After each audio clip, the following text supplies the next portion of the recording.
Estas son las ecuaciones de Maxwell. Estas constituyen uno de los más grandes logros de la física clásica.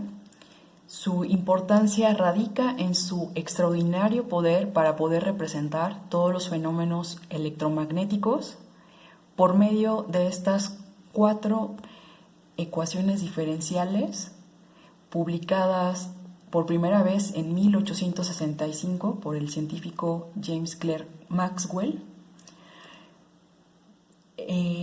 Podemos ver que se basan en la ley de Gauss, en la ley de Faraday y en la combinación de la ley de Ampère-Maxwell. Pueden estar representadas en su forma diferencial, como lo vemos del lado izquierdo, o en su forma integral, como lo vemos del lado derecho. Esto va a depender de la geometría del sistema. Puede que sea más fácil utilizarlas en su forma integral o no. Y además de esto, tenemos las relaciones constitutivas, que son 2 ecuaciones que nos permiten intercambiar D por E o B por H.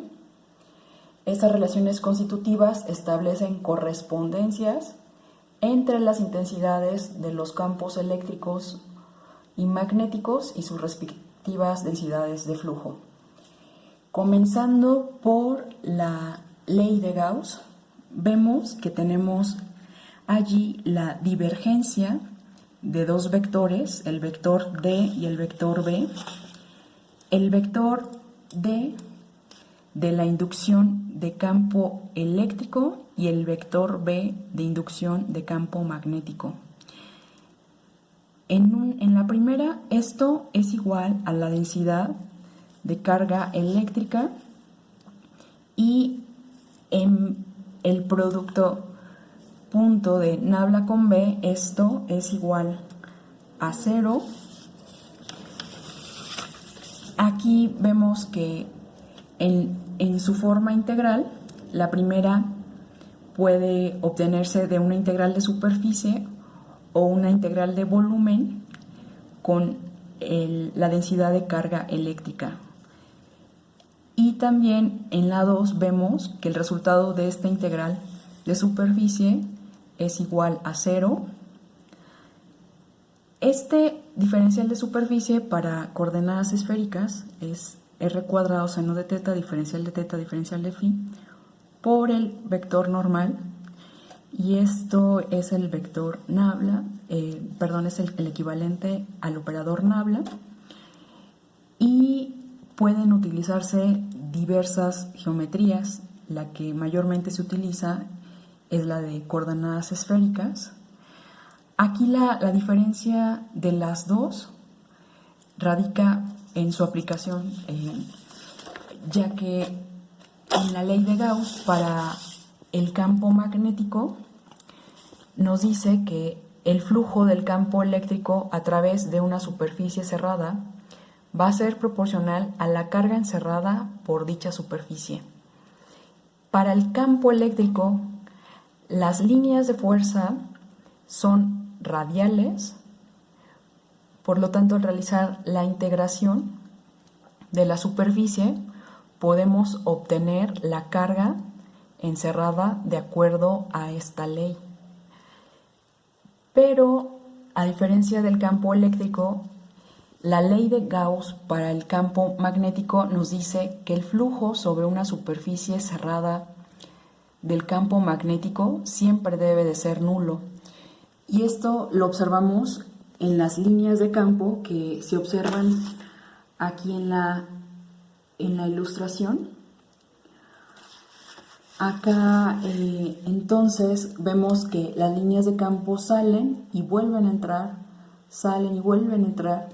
Por lo tanto, al realizar la integración de estas líneas, obtenemos que esto es igual a 0, ya que ahí el flujo es nulo, es decir, no va a haber fuentes ni sumideros, En cambio, para la divergencia nos dice que en cierto punto puede haber una fuente del campo y por esto la expresión de la ecuación 1 es igual a ρ, que es la densidad de carga eléctrica.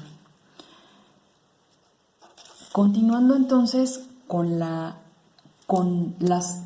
otras dos ecuaciones, la 3 y la 4, vemos aquí la ley de Faraday expresada como un rotacional del campo eléctrico, y aquí la combinación de la ley de Ampère-Maxwell, ya que tenemos aquí el rotacional del campo eléctrico igual a la derivada parcial con respecto al tiempo de la corriente de desplazamiento, y un término aquí adicional al que le llamamos J, que fue introducido por Maxwell. Por eso es que se llama ley de Ampère-Maxwell. De manera ilustrativa, podemos aquí ver estas dos leyes.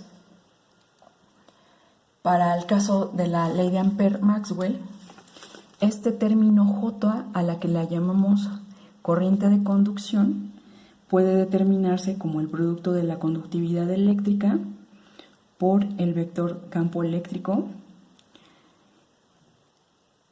Acá nos dice que esta ley, que las corrientes van a generar campos magnéticos alrededor. Entonces aquí observamos el rotacional del campo magnético. Para el caso de la ley de Faraday, nos dice que un campo magnético variable nos va a generar una corriente. Entonces vemos aquí alrededor del campo magnético la corriente. Y entonces, a diferencia de las primeras dos ecuaciones, aquí observamos que hay rotacionales, porque están girando alrededor aquí del campo magnético y aquí de la corriente, ¿verdad? Y vemos también que estas dos ecuaciones nos representan una variación de los campos con respecto al tiempo. Podemos además observar que tenemos las relaciones constitutivas que nos van a poder permitir intercambiar D por E o B por H. Aquí se involucra el término de permitividad en el vacío y permitividad relativa del material. Este símbolo μ representa la permeabilidad en el vacío y esta la permeabilidad relativa del material.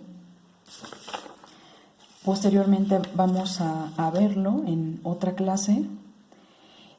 Y el rotacional de estos campos se determina de la siguiente forma, simplemente como recordatorio. Entonces, básicamente son 4 ecuaciones en su forma diferencial o en su forma integral, más estas dos relaciones constitutivas. D dijimos que es el vector de inducción eléctrica, y vector de inducción magnética.